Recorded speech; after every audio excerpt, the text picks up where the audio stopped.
अस्सलाम वालेकुम। मेरा नाम कदस भट्ट। आज 24 मई 2022 है और सुबह का वक्त है। अभी तक की क्रिप्टो मार्केट की जितनी अपडेट्स न्यूज़ हैं और ग्लास नोट की पिछले हफ्ते की रिपोर्ट भी आई है वो भी मैं थोड़ी सी आपके साथ डिस्कस करूंगा। कुछ ज़्यादा ऐसी चीज़ें नहीं है जो मैं आपके साथ मुझे शेयर करनी चाहिए, इक्का दुक्का फिर भी उसको डिस्कस करेंगे। और साथ कल एंकर प्रोटोकॉल, उसका जो टोकन है ANC, तकरीबन 250 गुना उसकी प्राइस में पंप आया। तकरीबन मेरा ख्याल है ये 17-18 सेंट पे ट्रेड हो रही थी और हाईएस्ट प्राइस इसने 65 सेंट तक इसकी प्राइस टच की। और अभी जब मैं वीडियो बना रहा हूँ अभी भी तकरीबन पिछले 24 घंटे का जो 24 आवर प्राइस चेंज है वो 87% शो करवा रहा है। क्या वजह है? मैं ढूंढने की बड़ी कोशिश की, जो न्यूज़ मुझे सारी मिली वो न्यूज़ एक्चुअली लूना की प्राइस को क्रैश करने के मुतरादिफ थी और यही हुआ। लूना की प्राइस को अगर आप देखें इस सारे मार्केट में तो सबसे ज़्यादा जो लूज़र है मेरी फेवरेट क्रिप्टो करेंसीज की लिस्ट में, उसमें लूना की प्राइस है। और उसके पीछे ये वाला फैक्टर है, बड़ी बैड न्यूज़ है ये उन अफराद के लिए जिन्होंने लूना के क्रैश होने के बाद लूना टोकन्स बाय किए थे। अब लेटेस्ट इनकी ट्वीट है, कल की ट्वीट है, टेरा पावर्स बाय लूना, और ये वेरीफाइड अकाउंट है। वहां पे ये जो डिस्कस किया जा रहा था कि टेरा अपनी ब्लॉकचेन को वो हार्ड फोर्क करने जा रहा है, उन्होंने कैटेगोरिकली कहा है कि ऐसा नहीं होने जा रहा। हम पुरानी चेन को हार्ड फोर्क करके हम उसी में से दो चेन्स नहीं बनाने जा रहे, बल्कि अगर ये प्रपोजल अप्रूव हो जाती है तो हम नई ब्लॉकचेन बनाएंगे, यानी जेनेसिस ब्लॉक, जीरो ब्लॉक से दोबारा वो नई ब्लॉकचेन स्टार्ट होगी। दूसरे लफ्जों में उस ब्लॉकचेन, पुरानी ब्लॉकचेन जो है वो कंटिन्यू करेगी। उसके ऊपर जितने टोकन्स हैं, जितने ऊपर प्रोजेक्ट्स लॉन्च हुए हैं, अगर वो नई ब्लॉकचेन में आना चाहते हैं तो उन्होंने वहां से माइग्रेशन करनी है।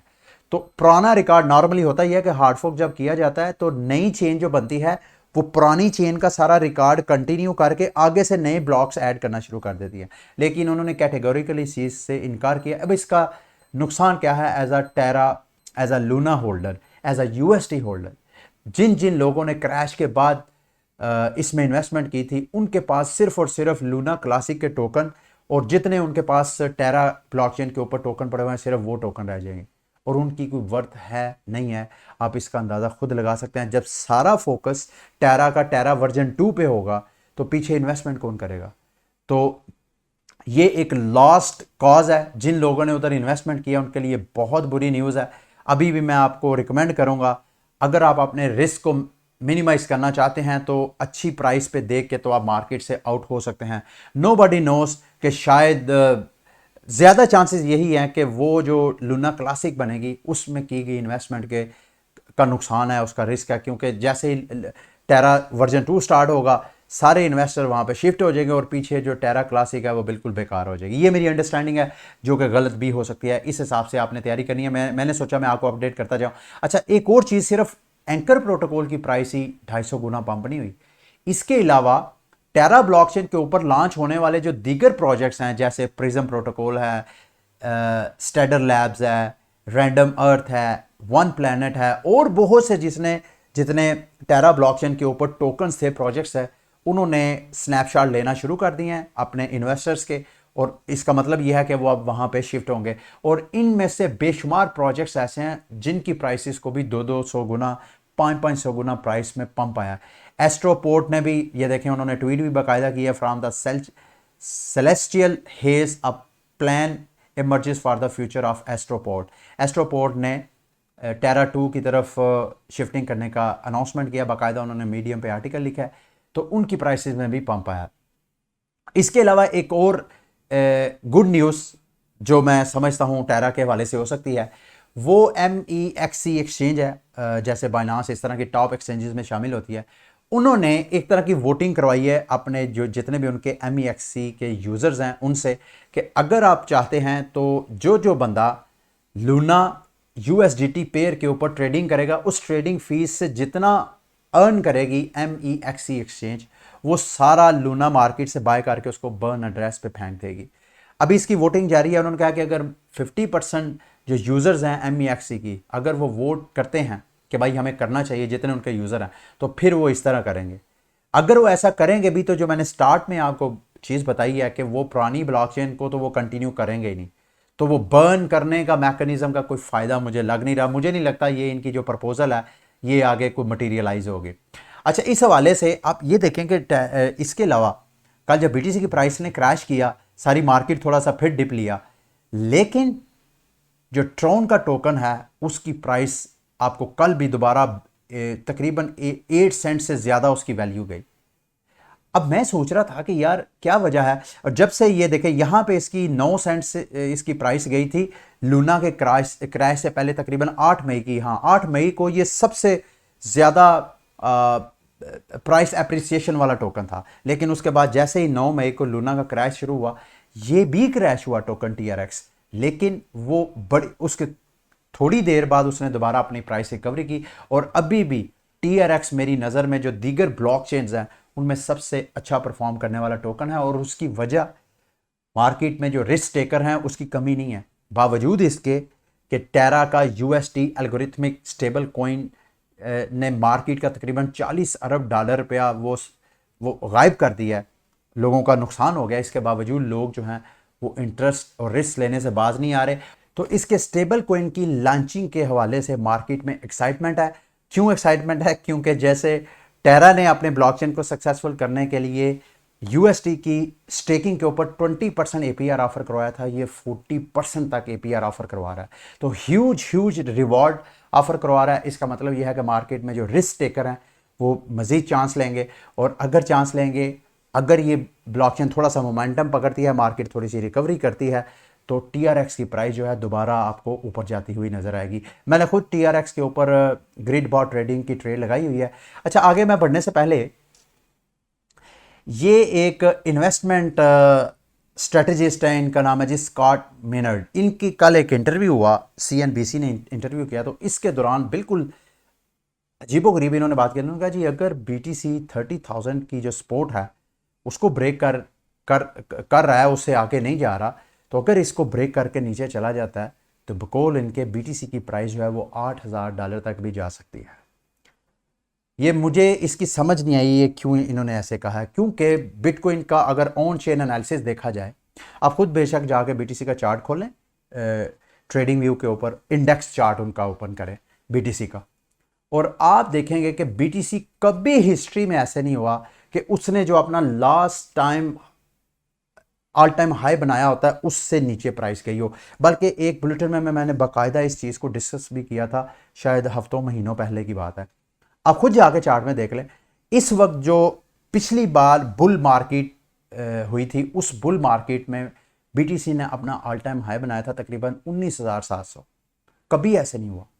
और इसी तरह इससे पिछली जो बुल मार्केट थी उसमें जो ऑल टाइम हाई बनाया था, देखिएगा हर बुल मार्केट के बाद एक बेरिश मार्केट आती है, और बेरिश मार्केट जितना मर्जी क्रैश करे, जो लास्ट टाइम के ऑल टाइम हाई है उसको क्रैश नहीं करती है। ये ऑन चेन एनालिसिस कह रहा है, लेकिन BTC ने इस बेरिश मार्केट के अंदर रिकॉर्ड तोड़े भी हैं। आपको याद होगा पिछले 2-4 बुलेटिन में मैं बताता आ रहा हूं कि for the first time BTC में कभी ऐसे नहीं हुआ कि मुसलसल 7 से 8 हफ्ते BTC की मार्केट क्रैश हुई हो।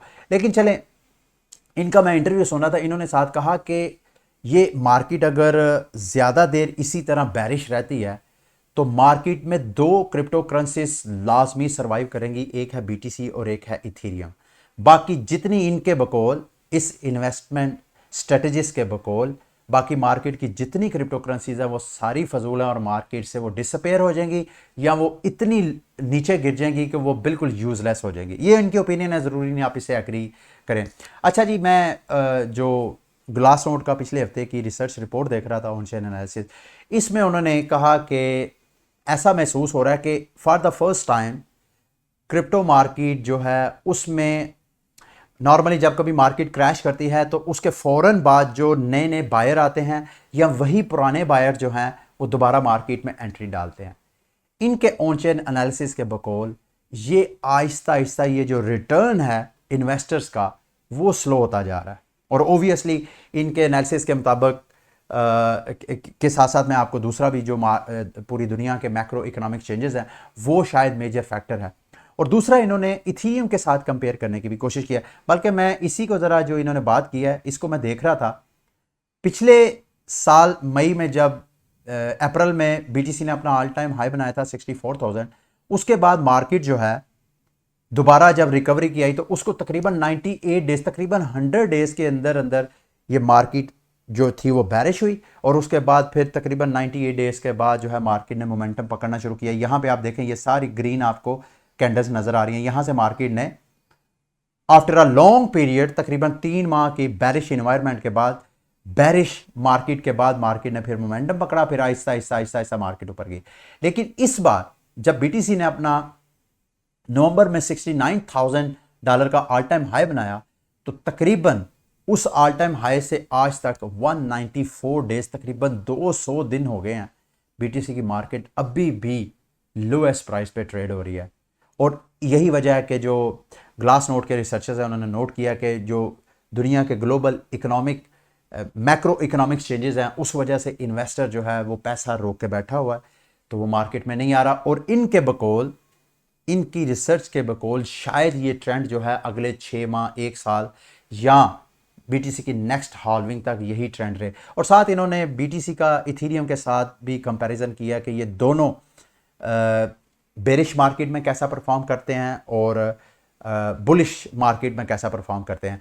इनके एनालिसिस के मुताबिक, इनकी रिसर्च के मुताबिक, जब कभी भी मार्केट बुलिश होते हैं, ये दोनों वैसे को रिलेटेड है मार्केट की, ये दो क्रिप्टो करेंसीज, ये दो क्रिप्टो प्रोजेक्ट्स ऐसे प्रोजेक्ट्स हैं जिनका एक दूसरे के साथ बहुत प्राइसेस का बहुत लिंक है। लेकिन जब कभी बुलिश मार्केट आती है, उस वक्त जो इथीरियम है वो बीटीसी को ओवर परफॉर्म कर जाता है, उससे ज़्यादा प्राइसेस पंप करती हैं बनिस्बत बीटीसी के।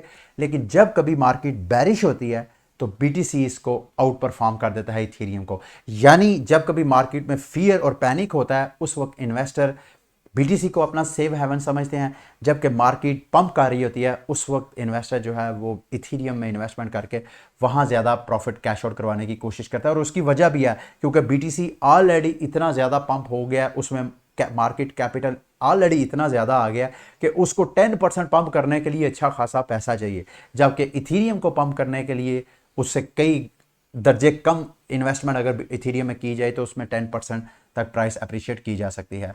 अच्छा जी, आगे कुछ रैंडम इंफॉर्मेशन है आज, बल्कि अभी मैं थोड़ी देर में आपके साथ तकरीबन कोई 5-6 से ज़्यादा ऐसी दुनिया की बड़ी बड़ी कंपनीज, ऑर्गेनाइजेशंस जो टेक्नोलॉजी से रेलिवेंट है, जो दीगर हमारी रवायती फाइनेंशियल स्ट्रक्चर्स हैं, कंपनीज हैं, उन्होंने क्रिप्टो अडॉप्शन का अनाउंसमेंट किया, वो मैं आपके साथ आगे शेयर करता हूँ।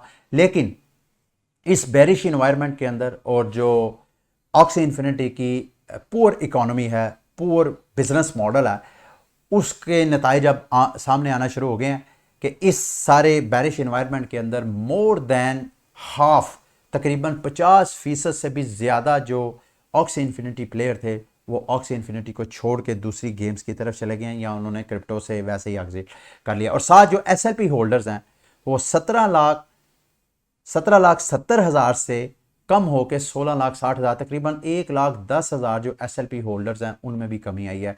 तो ये इस बेरिश मार्केट में, जैसे वो स्टार्ट में मैंने आपको बताया था, वो जो इन्वेस्टमेंट स्ट्रेटजीज है उसके बकौल के सिर्फ इथीरियम और बीटीसी जो है इस बेरिश इन्वायरमेंट, अगर ये बेरिश इन्वायरमेंट मजीद आगे चलता है तो सिर्फ ये दो सर्वाइव करेंगे। मतलब ये नहीं है कि दूसरे सारे डेड हो जाएंगे, लेकिन उनकी प्राइसेस में अच्छा खासा क्रैश आ सकता है। दूसरे लफ्ज़ों में मैं जो समझाऊँ, मैं नहीं समझता कि मैं उसकी बात से इतफाक नहीं करता कि मार्केट अगर मजीद बैरिश रहती है, इसी तरह पैनिक की सिचुएशन में रहती है, तो वो टोकन ही डेड हो जाएंगे, वो प्रोजेक्ट ही डेड नहीं होंगे, लेकिन उनसे पैसा निकल के इथीरियम और बीटीसी में आ सकता है या लोग मार्केट से वैसे ही आउट हो सकते हैं। ये चीज़ लाजमी हो सकती है। अच्छा जी, टेरा के बाद अब बैंकरप्सी की बातें हो रही है। सीजी ने कल की स्टेटमेंट दी जिसको एक ठंडी हवा का झोंका जो बाइनांस यूज़र हैं उनकी तरफ है। उन्होंने कहा है जी कि सीजी ने कहा कि अगर बाइनांस इन एनी केस अगर बैंकरप्ट हो जाता है किसी भी वजह से, तो उसकी रिकवरी का जब हम प्लान करेंगे तो सबसे पहले जो बाइनांस यूज़र हैं उनको हम रिफंड करेंगे फंड्स, उसके बाद जो बाइनांस के शेयर होल्डर्स हैं उनकी बारी बाद में आएगी। तो ये एक तरह की गुड न्यूज़ है। अब लास्ट में अमीरों के टोकन की भी बात कर ली जाए। The talk about the richest for the richest by the richest तो मैं नहीं कहूँगा, फॉर द रिचेस्ट मैं कहूँगा। इनका जो टोकन है बोर्ड एप येट क्लब और म्यूटेंट एप याट क्लब, इन्होंने जिन जिन लोगों ने बोर्ड ऐप याट क्लब के एनएफटीज रखे थे उनको फ्री में अदर साइड जो इन्होंने गेम लॉन्च करनी है, अदर डीड मेरा ख्याल है, उस गेम की जो लैंड्स थी वो फ्री में ऑफर करवाई है। और अगर जुलाई में, आज मेरा ख्याल है लास्ट डे है, आज इन्होंने वो जो फ्री लैंड्स क्लेम करने की अपॉर्चुनिटी थी आज उन्होंने बंद कर देनी है। जिस बंदे ने वो एनएफटी क्लेम करनी है, मेरा ख्याल है अगले माह 16 जुलाई को ये अपनी गेम लॉन्च करेंगे और उसका एक डेमो करेंगे स्टार्ट। जब वो डेमो स्टार्ट करेंगे तो जो सिर्फ इनके लैंड ओनर्स हैं फिलहाल स्टार्ट में वो उन्हीं को ऑफर करवाएंगे। अभी कोई ऐसा इन्होंने अनाउंसमेंट नहीं किया कि क्या ये free to play game launch करेंगे या कि दूसरी जो play to earn gaming mechanism है उस तरह की वो गेम होगी। अभी ये बिजनेस प्लान इन्होंने इंट्रोड्यूस नहीं करवाया। लेकिन मेरा मानना यह है कि कोई भी अगर गेमिंग प्रोजेक्ट है, जब तक उसमें मैस अडॉप्शन नहीं होती, दुनिया के जो रिचेस्ट पर्सन है उसकी पॉपुलेशन मेरा ख्याल है लेस देन 0.5% होगी, जो हज़ार इथीरियम के ये लैंड्स बाय करते हैं, ये बोर्ड ऐप जो एप एनएफटीज़ हैं वो ख़रीदते हैं। तो क्रिप्टो मार्केट में इतने बड़े बड़े जो इन्वेस्टर्स हैं उनकी तादाद तो बहुत कम होगी। तो क्या वही गेम प्ले करेंगे? ऐसा नहीं होगा। मुझे ऐसे लग रहा है कोई इस तरह की गेम डेवलप करेंगे कि जिसमें जो मैस अडॉप्शन है उसके लिए इस तरह की एनएफटीज़ वगैरह इंट्रोड्यूस करवाएंगे, जिसमें जो छोटा इन्वेस्टर है, जो रिटेल इन्वेस्टर है, वो भी इनकी गेम में एंट्री करके इनकी इकोनॉमी को स्ट्रॉन्ग करे। इनकी इकोनॉमी में पैसा आएगा तो जो अमीर लोग हैं उन जिन्होंने अर्ली में जिन्होंने फ्री लैंड्स बाय की हुई हैं उनको बेनिफिट होगा। ठीक है। अच्छा जी, पहली न्यूज़ आज की, one of the largest real estate developers in Brazil. Brazil का पिछले दिनों मैंने आपको बताया था कि दुबई में भी एक रियल एस्टेट जाइंट, उसने भी अनाउंसमेंट किया कि अगर उनके कस्टमर क्रिप्टो करेंसी के ज़रिए पेमेंट करना चाहते हैं तो वो कर सकते हैं। इसी तरह ब्राज़ील के जो लार्जेस्ट ब्राज़ील का जो रियल एस्टेट डेवलपर है उसने भी कहा है कि वो बिटकॉइन के ज़रिए पेमेंट कोई कस्टमर अगर करना चाहे तो बिटकॉइन के ज़रिए वो कर सकता है। इसके अलावा अगली भी बड़ी बिग न्यूज़ है, जापान की तरफ से आ रही है। जो जापानीज़ लोग हैं वो इन्वेस्टमेंट के मामले में बड़े कंजर्वेटिव होते हैं, बड़ा सोच विचार करके तो वो फिर कहीं इन्वेस्टमेंट करते हैं। तो जापानीज़ बैंक समीटो मोटो मित्सुई ट्रस्ट ने डिजिटल एसेट कस्टोडियन जो है वो स्टार्ट किया, यानी बैंक है जापानीज़ बैंक जिसने क्रिप्टो करेंसीज के हवाले से जो डिजिटल करेंसीज है उसकी मेरा ख्याल है एसेट अंडर मैनेजमेंट की जो सर्विसेज वगैरह वो प्रोवाइड करना है। तो इस दूसरे लफ्ज़ों में क्रिप्टो मार्केट में मज़ीद जापानीज़ लोगों को इन्वेस्टमेंट करने की एक अपॉर्चुनिटी मिलेगी, एक सिस्टमेटिक तरीके से, एक रेगुलेटेड तरीके से, और मार्केट में मज़ीद पैसा आएगा। अब ये सारी अडॉप्शन वगैरह को देखें, आगे भी मैं जाके आपको बताता हूँ, लेकिन मार्केट का करंट बिहेवियर देखें तो आपको जो है वो बड़ा कॉन्ट्राडिक्शन नज़र आएगी कि एक साइड पे ग्लोबल अडॉप्शन इस तरीके से स्लोली हर बड़ी कंपनी जो है वो क्रिप्टो मार्केट को अडॉप्ट करती जा रही है। उसको पता चल रहा है कि यार जो आम बंदा है जो उनके साथ इंगेज है फाइनेंशियली, वो क्रिप्टो करेंसी के हवाले से अवेयर भी है और उसके पास क्रिप्टो करेंसीज भी हैं, तो क्यों ना उनको मज़ीद पेमेंट करने की अपॉर्चुनिटीज़ दी जाए। तो एक साइड पे ये है और दूसरी साइड पे आपको दुनिया जो रिसेशन में नज़र आ रही है उस वजह से मार्केट में पैनिक है। लेट्स सी ये कब ओवरशैडो होती हैं ये चीज़ें, कब ये चीज़ें फ्लिप करती हैं। जैसे ही करेंगी तो इस वक्त जो पैनिक के टाइम में इन्वेस्टर है उसको फिर आइंदा चंद महीनों चंद सालों के अंदर अच्छा खासा बेनिफिट हो सकता है। अच्छा जी, उसके बाद रेस्टोरेंट सॉफ्टवेयर जाइंट लेवो enables crypto payments in more than 65 ममालिक में इनका रेस्टोरेंट सॉफ्टवेयर है। जैसे आप किसी रेस्टोरेंट में जाते हैं वहाँ सॉफ्टवेयर होते हैं, अब ज़रूरी नहीं पाकिस्तान उनकी लिस्ट में है या नहीं, लेकिन 65 कंट्रीज़ में उनके सॉफ्टवेयर रेस्टोरेंट्स वगैरह में इंस्टॉल होते हैं। तो वहाँ पे उन्होंने अपने सॉफ्टवेयर के अंदर, फॉर एग्जांपल आप दराज पे कोई शॉपिंग करते हैं तो दराज पे जब आप करने के बाद पेमेंट ऑप्शन में जाते हैं तो वहाँ पे जो आपको पेमेंट्स नज़र आती हैं वो वही ऑप्शंस हैं जो कि दराज ने ऐड किए हैं। तो इसी तरह अगर ये अपने रेस्टोरेंट सॉफ्टवेयर में क्रिप्टो करेंसीज को भी ऐड कर लेंगे तो जब कभी कोई बंदा उन रेस्टोरेंट में जाएगा जहाँ पे इनके सॉफ्टवेयर इंस्टॉल है तो क्रिप्टो करेंसीज के जरिए पेमेंट कर सकता है। इसी तरह जी अगली Balenciaga to accept bitcoin crypto as payment, ये एक लग्जरी फैशन हाउस है, उसने भी क्रिप्टो करेंसीज के जरिए पेमेंट करना का अनाउंसमेंट किया। और साथ लास्ट में फ़िलहाल जो बड़े ऑनलाइन स्टोर हैं ग्लोबल, दुनिया के बड़े अमेज़ॉन और ईबे ने भी अब पॉलीगॉन के साथ मिलके अपनी एनएफटीज़ जो है वो सेल आउट करना शुरू की है। 3 एनएफटीज़ तो ऑलरेडी सेल हो चुकी हैं, सारा इनका जितना स्टॉक था 15 के करीब, मेरा ख्याल था ये 15 के करीब थी, सारी सेल आउट हो गई। ये 99 थी, ये भी सेल हो गई। ये 199 थी, ये भी सेल हो गई। और उसके अलावा ये वाली जो लिस्टिंग है ऑलरेडी इनके NFTs लगी हुई हैं। $10 का एक NFT कार्ड है और 157 जो है वो सेल हो गया। बाकी ये सारा कौन कौन सा कार्ड कितनी कितने टाइम सेल हो चुका है ये सारी लिखी हुई है। तो ये बिग कंपनीज जो हैं मेरे दोस्तों भाइयों, क्रिप्टो अडॉप्शन आपके सामने है, सारी मार्केट आपके सामने है। लेट्स सी ये क्रिप्टो मार्केट का ऊंट किस करवट बैठता है। आज तक की जितनी मेरी नज़र में अहम मालूमात थी वो मैंने आपको बता दी हैं। अगली वीडियो तक के लिए मुझे इजाज़त दें। अल्लाह हाफिज़।